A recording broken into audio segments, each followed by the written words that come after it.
গায়ে কাফনের কাপড় পরে মিছিল, মুখে ও ব্যানারে মানি না মানব না স্লোগান। কারণ বিএনপির কেন্দ্রীয় সিদ্ধান্তে যাকে এখানে মনোনয়ন দেওয়া হয়েছে তাকে মেনে নিতে পারছেন না তারা। 7 নভেম্বর শুক্রবার এই চিত্র দিনাজপুরের বিরল বোচাগঞ্জের।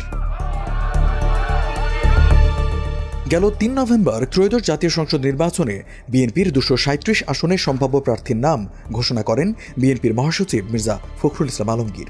সেখানে দিনাজপুর 2 আসনের জন্য মনোনীত প্রার্থী হিসেবে সাদিক রিয়াজ চৌধুরী পিনাকের নাম ঘোষণা করা হয়। এরপর থেকেই বিভিন্নভাবে ক্ষোভ জানিয়ে আসছেন স্থানীয়রা।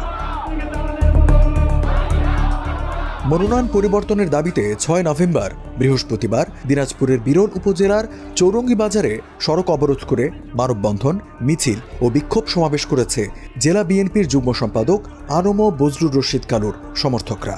এ সময় সাদিক রিয়াজ চৌধুরী আওয়ামী লীগের সাবেক এমপি ও সাবেক নৌ পরিবহন প্রতিমন্ত্রী খালিদ মাহমুদ চৌধুরীর ঘনিষ্ঠজন ছিলেন বলে দাবি করা হয়।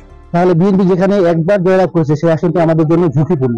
এই জন্য এখানে এমন একজন প্রার্থী দরকার যার সাথে সবাই কাজ করবে, কোনো দ্বিধাদ্বন্দ্ব থাকবে না। ঘুরে যারা একজনের সাথে একত্রিত হয়ে কাজ করবে, তাহলে আমরা আসন দিতে পারবো।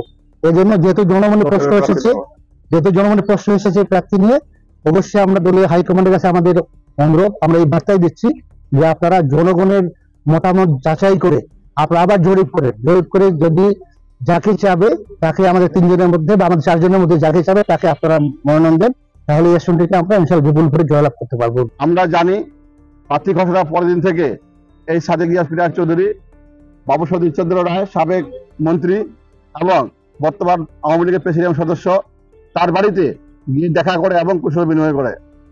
আমরা জানি এই গত 17 বছর এই পিনাক চৌধুরী যাকে ঘোষণা করা হয়েছে সেই কোনো রাজনৈতিক মাঠে ছিল না, আন্দোলন সংগ্রামে ছিল না। আমরা জানি সে একজন আওয়ামী লীগের পরিবারের ঘরানার লোক। 3 নভেম্বর যে প্রার্থী ঘোষণা করছে, আমরা বিশেষ করে আমি ব্যক্তিগতভাবে বিরল বোচাগঞ্জের প্রত্যন্ত অঞ্চলে এমনি ঘুরে বেড়াই, আমি বিভিন্ন মানুষের মুখে শুনতেছি যে এই প্রার্থী আপনাদের ভালো হবে না, এই প্রার্থী হয়তো নির্বাচনে জয়লাভ করতে পারবে না এবং এই প্রার্থীকে পছন্দ করতেছে না। দলের হাইকমান্ডের কাছে আমাদের আকুল আবেদন, আপনারা আবারও এই বিরল বোচাগঞ্জের সার্ভে করে জরিপ করে একটা আমাদের আরো যে প্রার্থীগুলি আছে এদের মধ্যে যে কোনো একজন প্রার্থীকে দিলে ইনশাল্লাহ আমাদের নির্বাচন আমরা জয়লাভ করব এবং সবাই মিলে ঐক্যবদ্ধভাবে কাজ করতে পারব।